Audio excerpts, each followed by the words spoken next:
Hi there, welcome to Stoked to be here. My name's Laura and I'm the back half of Stellar Tandem, a record-breaking attempt to cycle around the world in 2022 on tandem bicycle.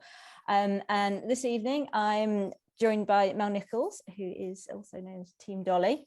I actually met Mel, gosh, it's probably well over a month ago now, out on a bike ride where I'd actually been following her progress on one of her big adventures this year, which we'll come on to in a bit.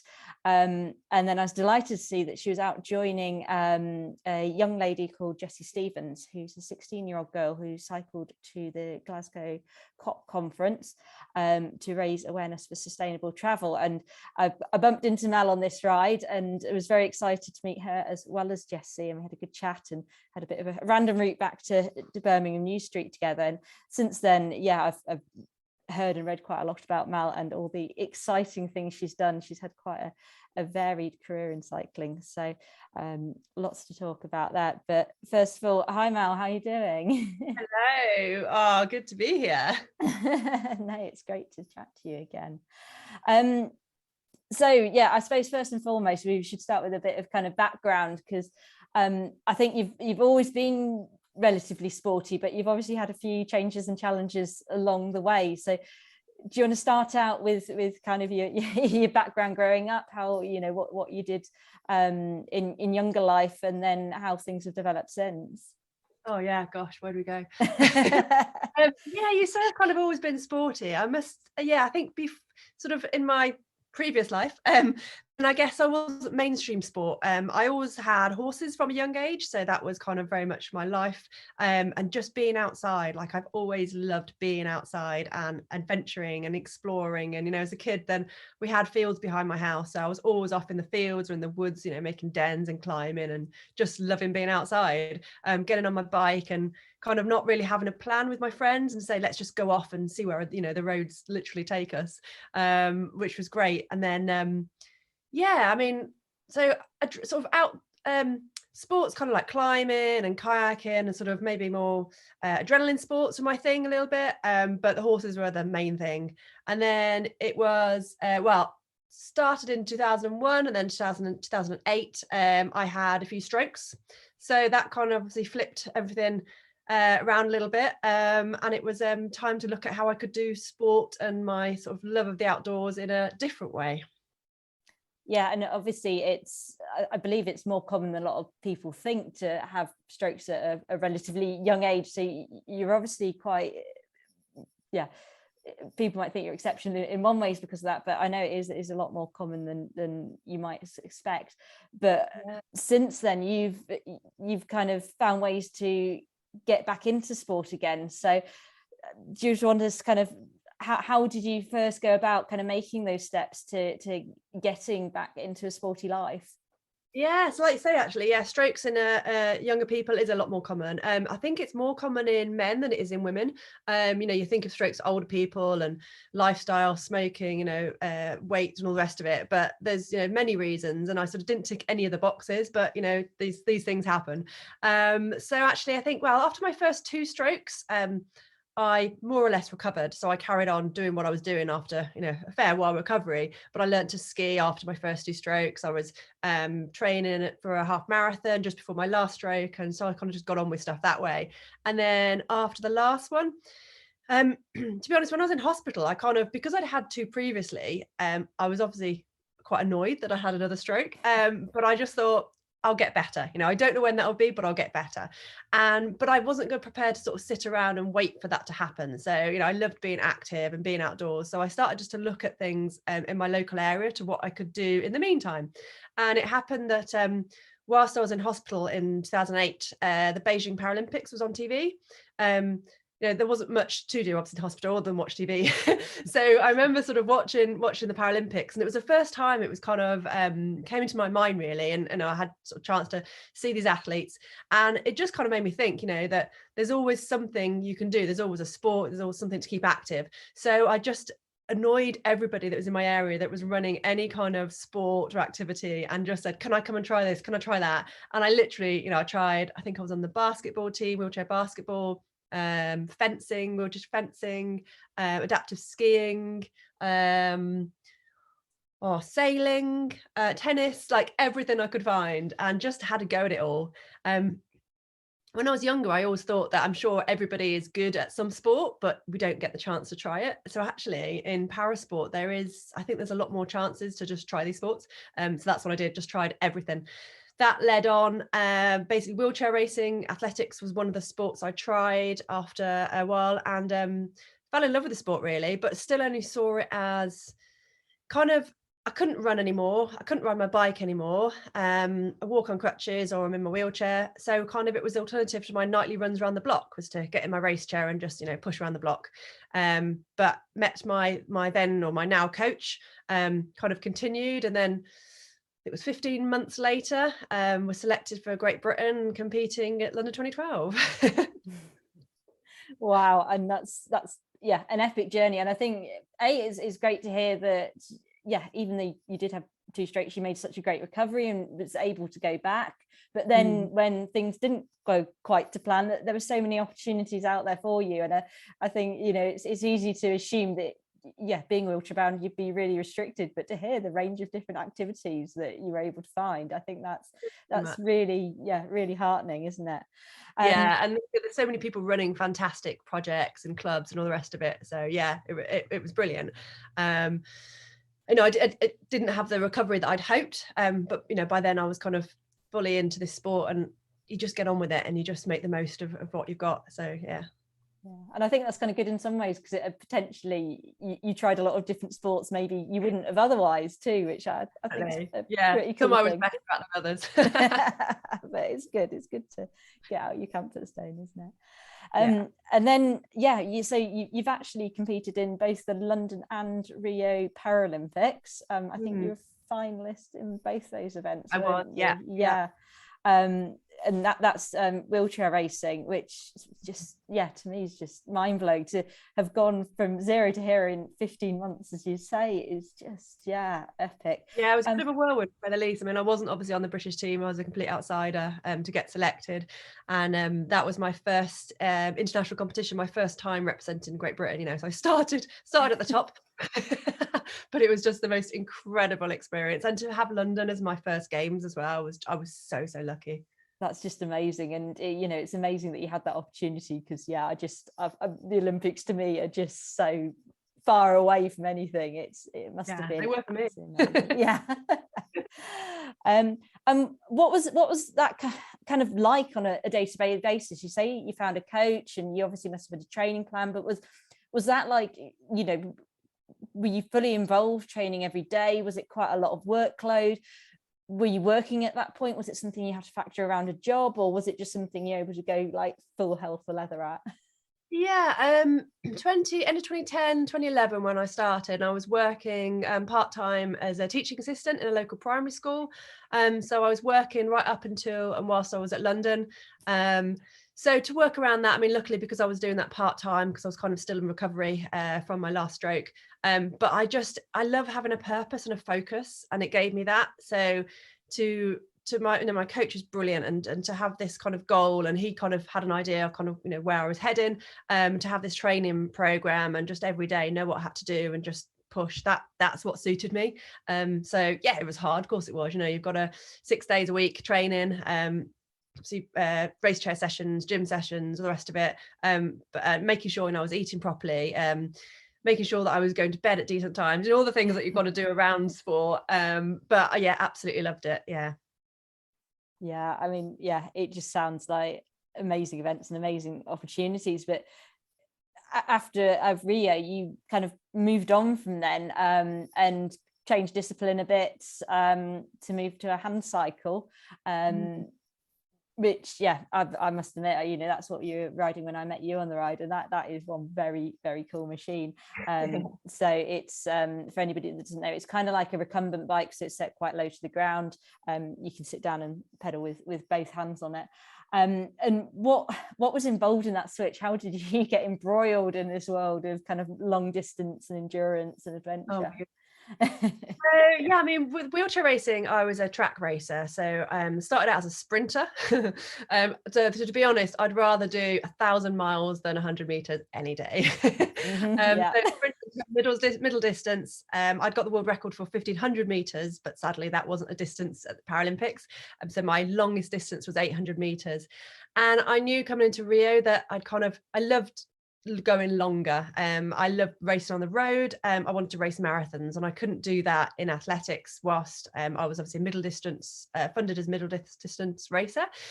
So I kind of came out of Rio, left the team just because there's not a classification with Paralympics sport. Then you've got to be classified for your event, and there's not enough in my class doing marathons. So I race marathons in my wheelchair, my race chair, around the world, but I compete as an open. So kind of that was my first, I suppose, step back into endurance. And the bike, when I was actually had a shoulder injury after London, and I was out of my race chair, and I was in the gym on a static, like hand crank bike.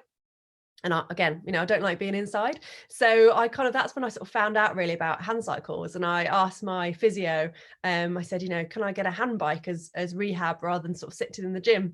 And she agreed, as long as I didn't race it. So I didn't straight away. So that's how I kind of got my first bike. And it meant, I was just sort of doing going on the track and just doing my rehab really. So it meant that I could be outside, and I loved it. I've always loved cycling. I never really did much other than kind of getting from A to B on the road. I loved my mountain bike, which I've still got upstairs because I can't get rid of it. And I love just going off and exploring, just getting on the bike, going down the trails. So to have that sort of the next level of freedom really on my bike, I felt I could take it so much further than my race chair, and it was kind of my downtime, but it was also cross training, it was also rehab, it was so much more. And I did race it on the odd occasion whilst I was still with athletics. I do like the national time trial and stuff like that, did quite well. So it was always in my mind that whilst I could, I'd be keen to see kind of where I could go with that. So that was part of the move then after I came off Rio to go on to the Great Britain cycling team. Got selected and talent transferred across there. So yeah, started racing for GB with British Cycling. I left the team after a couple of years just because I was due to have some heart surgery that I needed to get sorted. My health had to come first, which it's got to, hasn't it? So it was kind of time for me to sort of step away, sort that. And I had lots of other projects in mind, like these even longer distances. So that's kind of, once I'd kind of got my heart sorted out and got recovered from that, then that was kind of the next focus really. Where can I take this hand cycling that's, a bit more than the time trials or the sort of quite flat road races that I've been doing, the sort of 2 hours tops kind of thing. That's where we got to. Yeah, and as you say, like bicycles of any form are such great enablers. It's I think it's a lot of people get the book because it's like, how far can you go? And it just broadens your horizons, doesn't it? So they are wonderful things. Yeah. And as I say, I think the hand cycle, it looks like an epic machine. And I suppose tandem bicycles as well, we're classed as special bikes. And they have their own quirks and differences too. And I just wondered with the hand cycle, what kind of, because you've obviously been a bike rider as well in your past, what kind of differences do you see? I mean, one thing I noticed riding with you, which would be similar to riding a tandem, is they seem not to go quite as fast uphill, but seem to pick up speed going downhill, for example. So what kind of differences are there that you find if you are riding with people on kind of normal uprights, as it were? Yeah, like I say, uphill is definitely slower, and downhill is definitely faster. They're heavier, but they're a lot more aero as well, being so low and recumbent. I imagine similar to the tandem as well. Sort of if you're having to turn the bike around, it's not so easy. I kind of have these kind of hilarious, 20-point turns if I've got to sort of turn around in the road, or excuse me. Going through railings or stuff like that on bike paths. I tend to avoid bike paths because a lot of them aren't that accessible. I mean, luckily, particularly if I manage to pack my crutches on the back of the bike, then I can get up and I can maneuver it around. But of course, it's a pain having to get off and do that.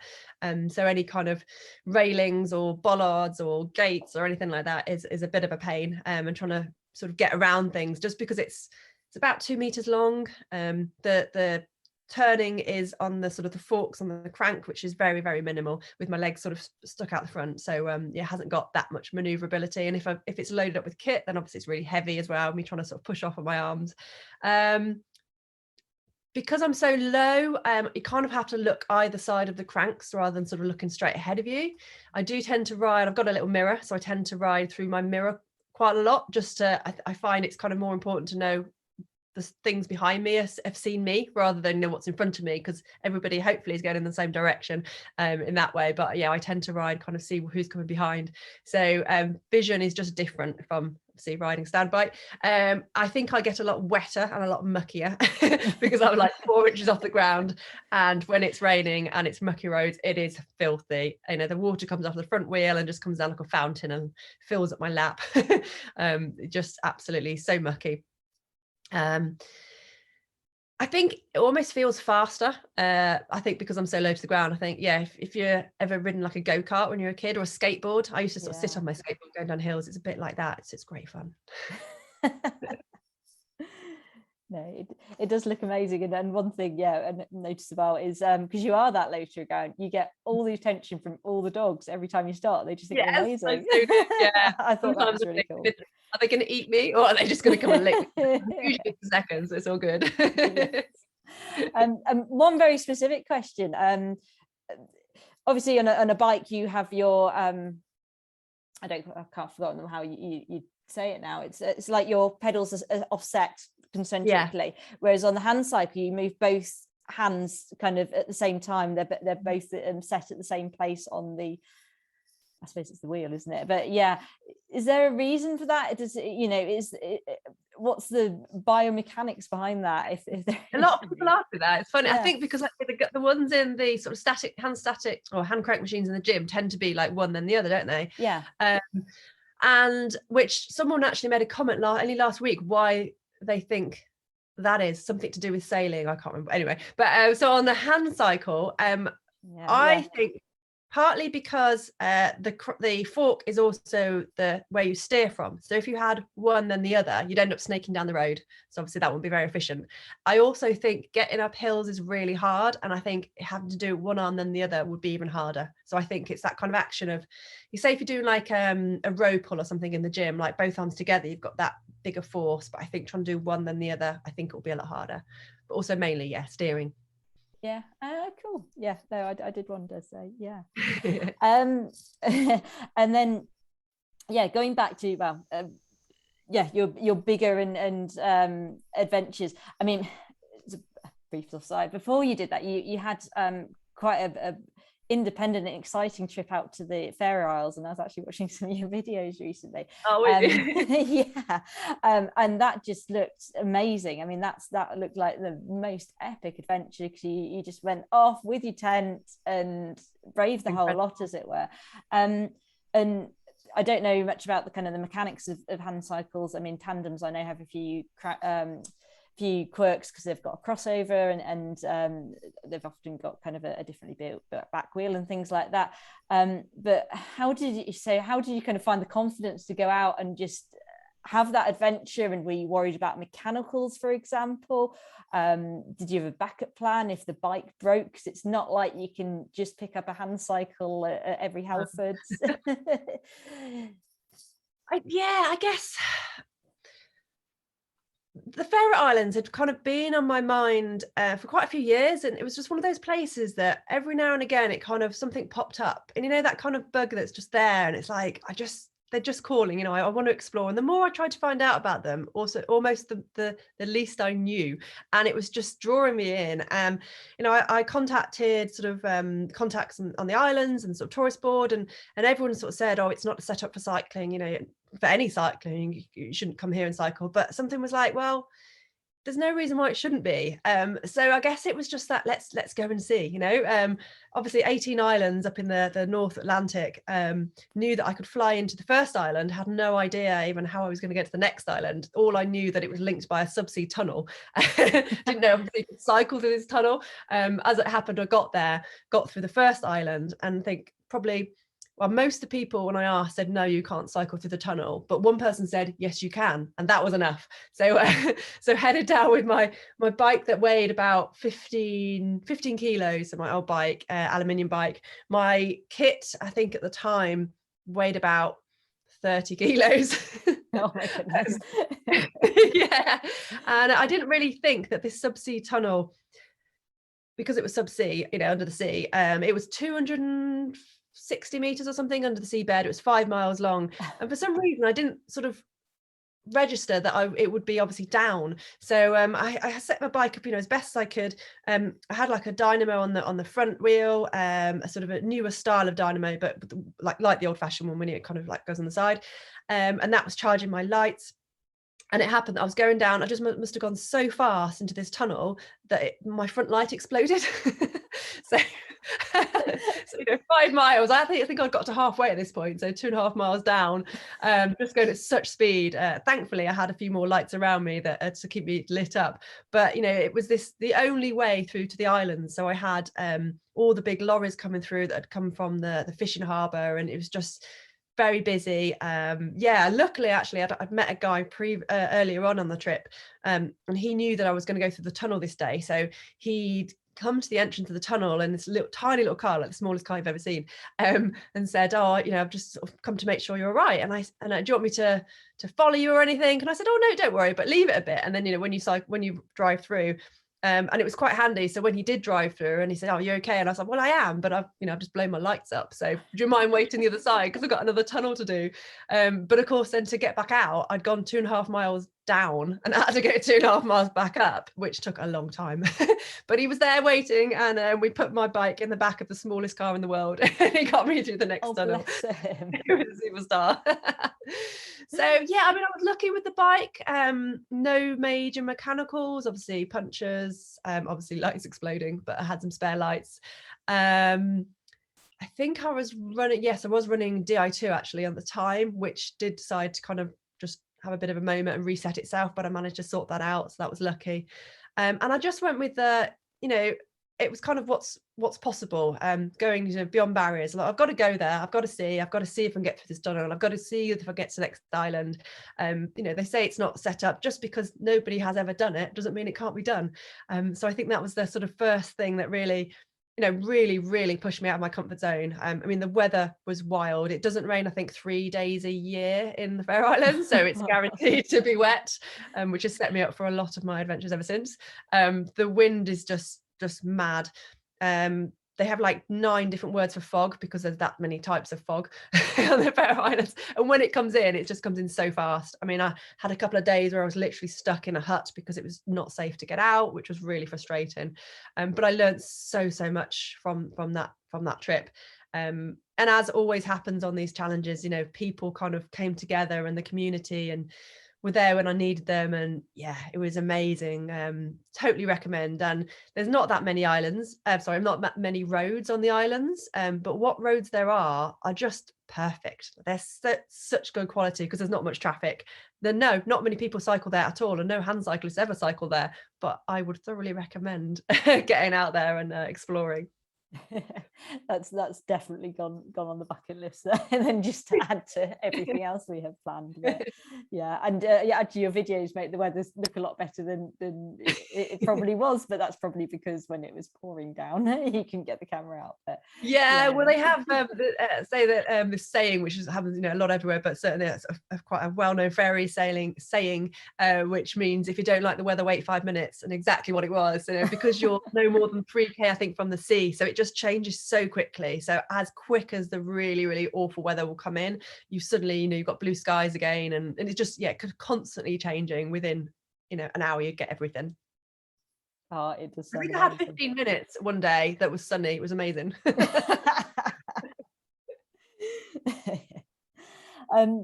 So yeah, you went for like a massive adventure like that, and then in 2019 you went and got the world record for the end to end of Britain on a hand cycle. What kind of possessed the move from just going about and having fun on adventures to going and breaking a world record? Well, I wanted to try and kind of bring together my sort of performance side, so my racing, obviously handcycle racing, and that kind of just that building a team, so being part of the British team, and then I kind of wanted to build a team around me, and then my love for adventure, so using what I'd learned from the Faroe Islands. The weather certainly stood me in good stead for that particular challenge, even though it was in June. So to kind of bring, find that point between, I guess, real raw adventure and performance. So I needed, a performance target. And I just kind of thought, what could that be? And Land's End John O'Groats, or John O'Groats to Land's End. I never really, it was not something I was like, I've got to go and do it. But then I thought, well, it's iconic, isn't it? It's just kind of that British, icon of roots, of races, or however you want to do it. And it just seemed to make sense to me. I love Britain. Obviously, I've represented Great Britain. And so that was it. So I thought, right, that is the challenge. This is my adventure. It was very much, set up as obviously a performance challenge. I was out there to break the world record. But actually, and the route, it had to be the world record route, or the fastest, the flattest, which of course was the main roads. It wasn't the most scenic route, but it was amazing that even though that was the case, and I was going down, dual carriageways like the A30, the A9, which wasn't my favourite, and all those sort of ones, going through like the cities like Wolverhampton, Wigan, and was it the W Warrington, because you're still riding a bike, even though I'm racing as fast as I can. I'm still riding a bike, and I'm still taking those. It's not kind of like half an hour time trial, it's all day, every day. So what you see, the beauty, even in these kind of really built up areas, is this industrial areas, the kind of main roads, was amazing. And that really, really got to me, actually, that it was great. And it was this race, but the kind of beauty in the grass verges, or the roundabouts, or all that sort of stuff. So actually there was still a massive element of adventure, a real rawness to it, as there was the performance side of it. Yeah, I think there's something for seeing the world at the speed of a bicycle, and we had a bit more of a leisurely amble from Land's End to John O'Groats last year now, on the tandem. But just to see how the country changes, and just to see the whole process is, I understand what you mean. Can't you? See, as you kind of border to border, it really does change, like from Cornwall to Devon to Somerset. It really, it's amazing how it just looks as it should in these different areas. Yeah, and you obviously did that. You had kind of a crew and the support and everything like that, and you kind of had I say film crew, but you had it filmed along the way as well, which is, I believe, dream big. And I'm kind of binging on all these sorts of films at the moment, because we would really like to get some footage around the world too. So I'm wondering how you found it, kind of being filmed along the way, and was that kind of another extra thing to think about, another extra thing to do, or have you got any kind of thoughts or tips or tricks about that? Do you know what? It felt really quite natural. I think Friction Collective, who are the guys, I kind of they got in touch with me a few months beforehand, actually sort of found me through social media, and just liked they didn't obviously know what I was planning at the time, but just liked kind of my, mini adventures, going off and doing these sort of challenges, or whatever it was, the lifestyle, and wanted to come do something with me. So when we got in touch, I told them what I was planning, and they said, oh, we'll do a short film, to sort of, before I was going to do the challenge, basically, around it and why and that sort of thing, and a bit about kind of where it all come from. So I think working with them for that, and then we sort of kept in touch, it was really good. So we were on that level. It wasn't sort of intimidating having a camera, pointed at me, or all that sort of stuff. The guys, they felt like, and they are my friends now, so that was really nice, that it wasn't intimidating at all. Also, the fact that they are adventure cyclists themselves, so they kind of get it, they know how it all works, they know when to stay away, maybe, or when not to. There was, as you may have seen, like in the film, there was instances that I was in a bit of a bad way, but I was like, I actually said to them, come in, it's important to kind of share those. So I think it's quite good that any kind of filming guys understand what you're doing and the pressures you're on, and that sort of thing. And equally, you want to tell a story, so you want them to see the tough times, as hard as it is. I think it's really important. And I think, had I not kind of let them see those things, I think I would have regretted that, that you've got to show the realness of it all. I think that's really important. And they just had a way of working that, in a way, I didn't kind of I guess they just were part of it. It wasn't sort of extra, or it wasn't enforced or anything like that. It just happened really naturally. You know, a lot of it, Jack would be on his bike and sort of filming and chatting. It was just like having conversations. So yeah, very lucky with the film guys, I think, that I worked with for that. Yeah, and no, it's a great little watch. So yeah, I can thoroughly recommend Thank you. it. They did a great job. I was really worried though about it, how I was going to come across. Like, I think we all, you know, social media does a great job of you putting out your best life and all that. And then of course, when you're out on these challenges and you're looking particularly tired, rough, filthy, all the rest of it. And I just thought, oh, and I'm going to come across, you know, just kind of, I don't know, a Mardy athlete or whatever it is when you're on these challenges. But yeah, I think they did a great job, bless them. No, that's great. And then obviously just riding from one end of the country wasn't enough for you, was it? Do you want to kind of describe what you did next? Yes, I mean, London and Rio, yeah, I absolutely loved it. It was wonderful. Actually, yeah, I went quicker than I planned, which is a good thing because, you know, I took more time off the world record. And I thought that when I got to John O'Groats, then I wouldn't want to ride my bike for a long time. I'd want to get off. And the last day, actually, I was really, really sad because I did not want to stop riding. You know, if I could have carried on, I would, but I'd run out of land. You know, there was sea. That was it. So I knew that the next thing I wanted to go further. I had originally planned last year, which nothing happened last year, and then moved to this year, that maybe it was going to be something out of Britain. But I just felt, even though some areas were opening up, I wasn't comfortable. It wasn't the right time for me to sort of move away. So I kind of thought, well, what else can I do in Britain? You know, Britain is such an amazing place, and there's so much to explore on this little island. And I kind of figured, well, I've gone up it. The only logical thing to do will be go around it. So that's what I planned. That's amazing. So yeah, you circumnavigated the whole of Britain, okay, because of Ireland as well. But so I believe it's 7,000 kilometers in total. Yeah, well, so trying to plan it, yeah, it kind of, I think the maximum is like 7,700 kilometers, so yeah, a bit over 4,000 miles. But obviously, until you're on it, there's like so many roads that are like dead end roads, so you'll go down, you have to come back. So kind of, and my route was quite dynamic depending what I was faced with was on the route. So until I kind of finished, then I didn't know obviously how far it was going to be. So it wasn't quite the 7,700, but it was over 4,000 miles. So yeah, nearly 7,000, I think, kilometers. I was going for the world record for the furthest journey by Handcycle, which I broke. And yeah, I mean, I kind of thought about around the coast of Britain for a long time, but there's a lot of reason. Well, a lot of people don't do it for the reason that it's really hard and it's really hilly. I kind of thought doing sort of London, John O'Groats, if I went kind of the coastal route, or particularly the first bit, would be really hard because obviously usually coastal roads are just narrow, short, sharp, which are just not great. I don't know what it's like on a tandem, but on a handbike, yeah, they're tough. Slow, to say the least. But that, yeah, so it was a huge challenge. And when I started it, I went clockwise. So I went out of Gloucestershire into Wales. Didn't actually start on the coast, so I made it a little bit harder for myself. And I suddenly, even the first day, I thought, oh my goodness, this is so much bigger, so much harder than I imagined.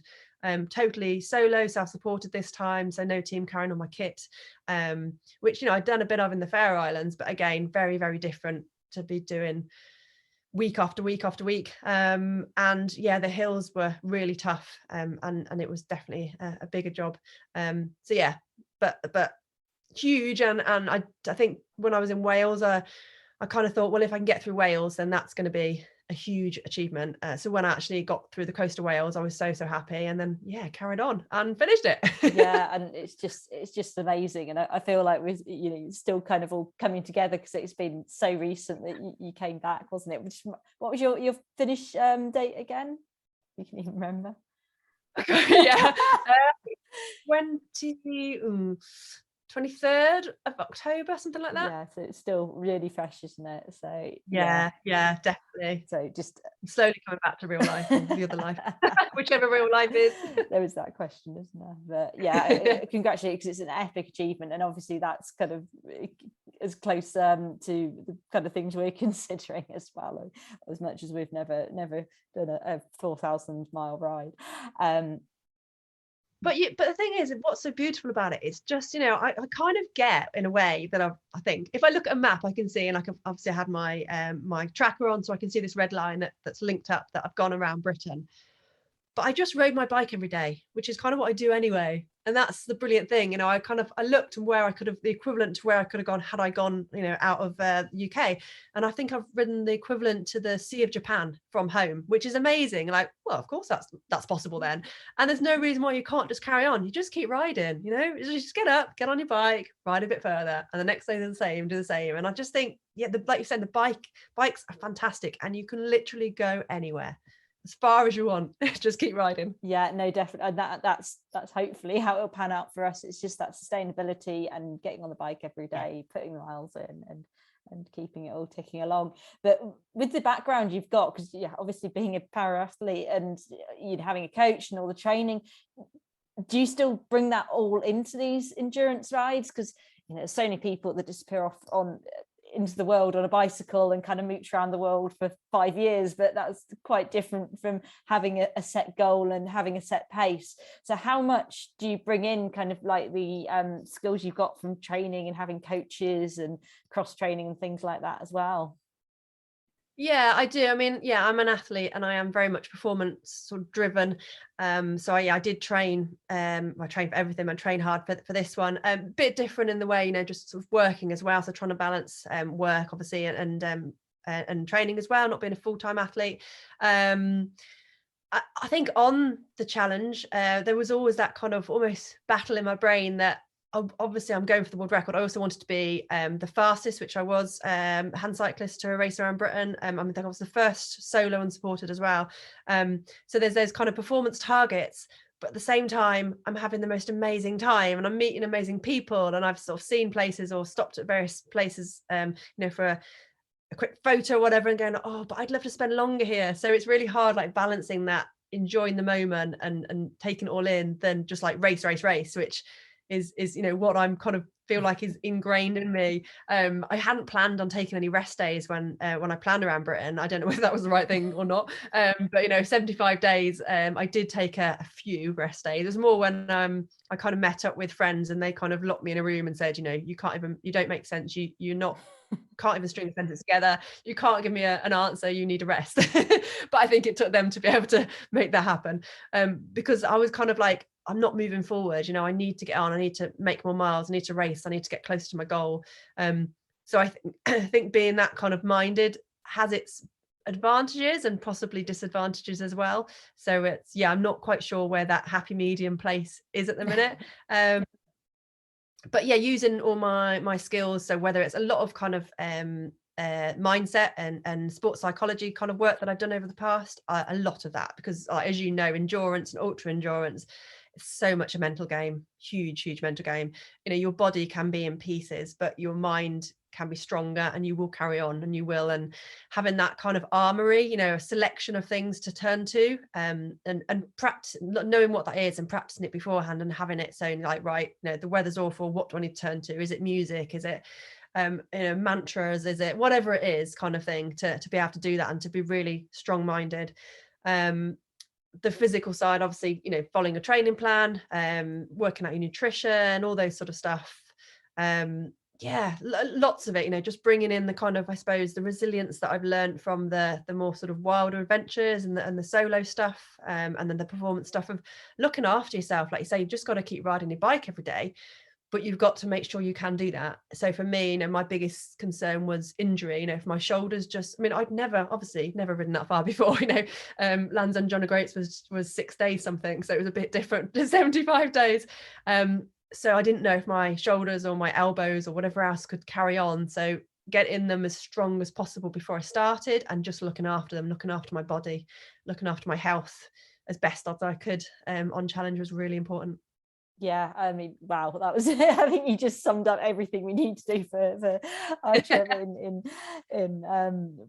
one lot there. But I think you're completely right. I mean, Stevie's kind of taught me that, and other people as well, that even if you just want to tour on your bike, you should train to tour, you know, even if you don't plan on going 100 miles an hour, the fitter you are, the easier it will make it. And yeah, as you kind of imply, that if you put in the background effort, it keeps you ticking along on the road. And yeah, we are very conscious that recovery mindset, keeping ourselves healthy in body and mind, is going to be absolutely key, because yeah, if otherwise it's just not going to be sustainable, and we'll probably, and you know, you will have those really dark times. Oh, yeah. You know, you will, like, well, what do I need to do when I'm there, kind of thing. Before sort of Land's End John O'Groats, and I kind of put myself in positions where, like, basically I made myself suffer, because it was important that I knew I could, and I knew how to get myself out of it, you know, whether it's going out without any food on a training ride, or was always pushing over the target I had, or going out and making sure I got cold and wet, that sort of thing. Just, you know, putting yourself out of your comfort zone, so that then you just sort of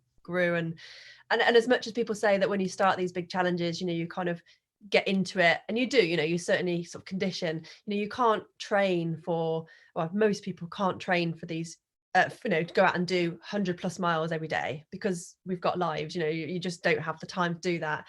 So a lot of it, yeah, you do condition. I know my first sort of couple of weeks, or certainly the first week, was like, wow, it's a bit of a, this is tough, and you get used to it. But being in the best place you can to start with, you know, whether it's the nutrition, your health, your strength, your fitness, everything, do everything you can do, and then the rest of it will sort of come along as you go. Yeah, no, definitely. And yeah, I think as being part of an organisation called Audax provides enough of the dark and trying times in the middle of the night. So and yeah, we certainly do seem to have a knack for putting ourselves in those sort of situations, and then we just have to hope we don't fall out along the way. So.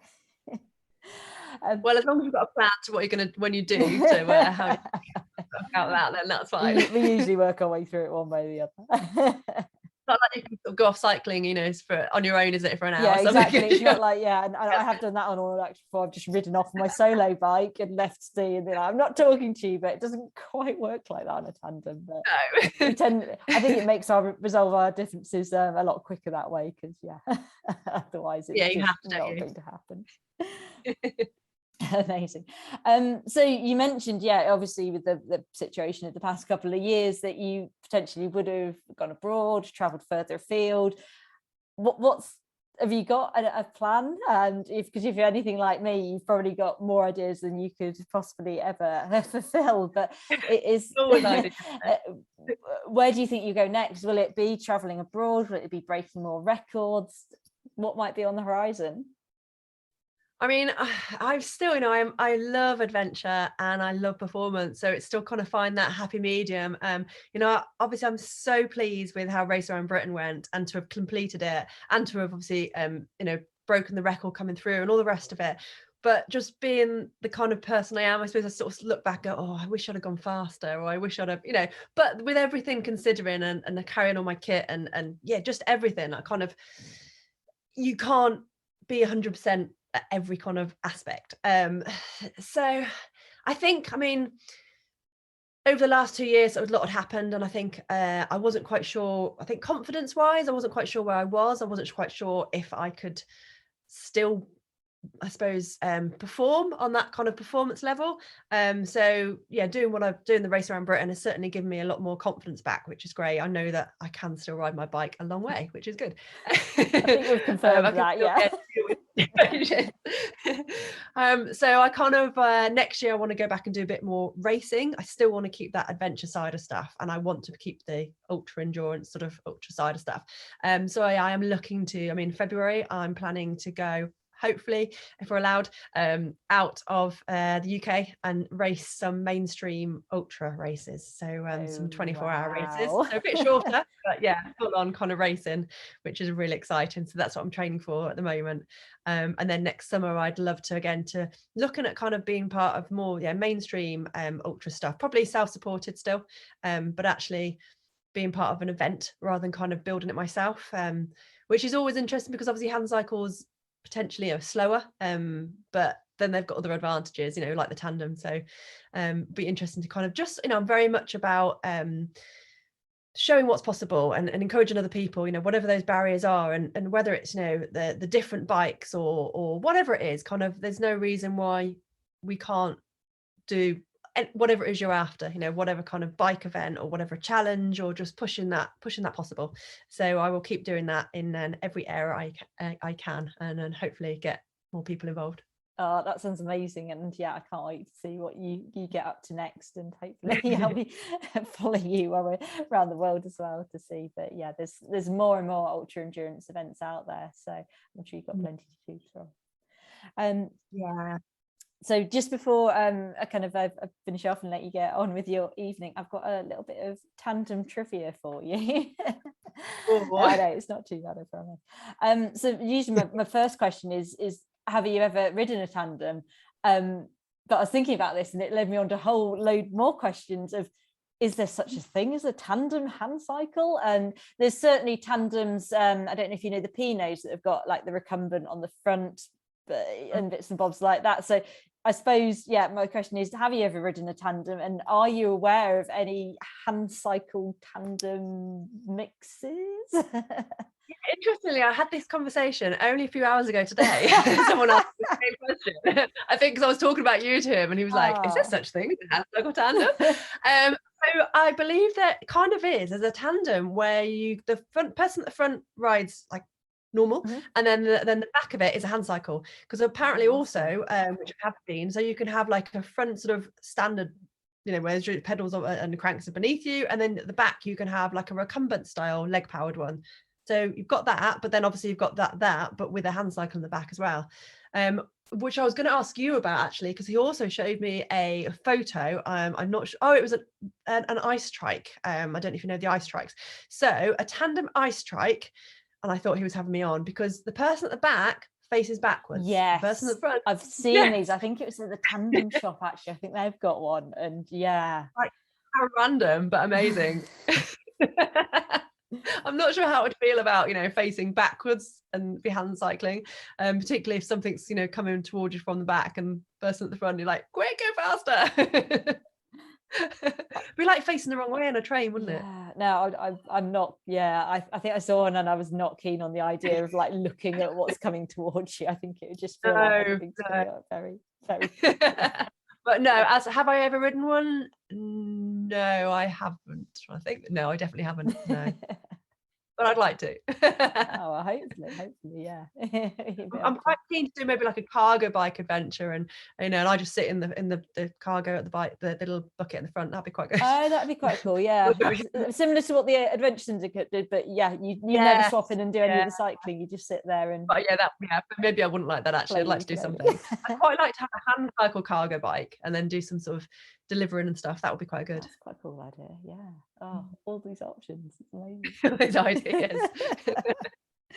And yeah, kind of working on that. So I suppose if you were to ride a normal tandem, hand cycle tandem, who would you put on your tandem with you? And it could be anybody. They could be alive, dead, fictional, whatever.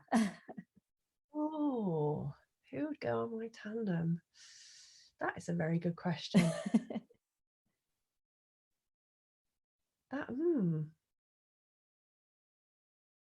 Okay, then I'm going to flip it back on you. If it wasn't Steve, who would go on your tandem? Oh my goodness. Nobody's done that yet. I've had all sorts. Gives me more time to think. I know.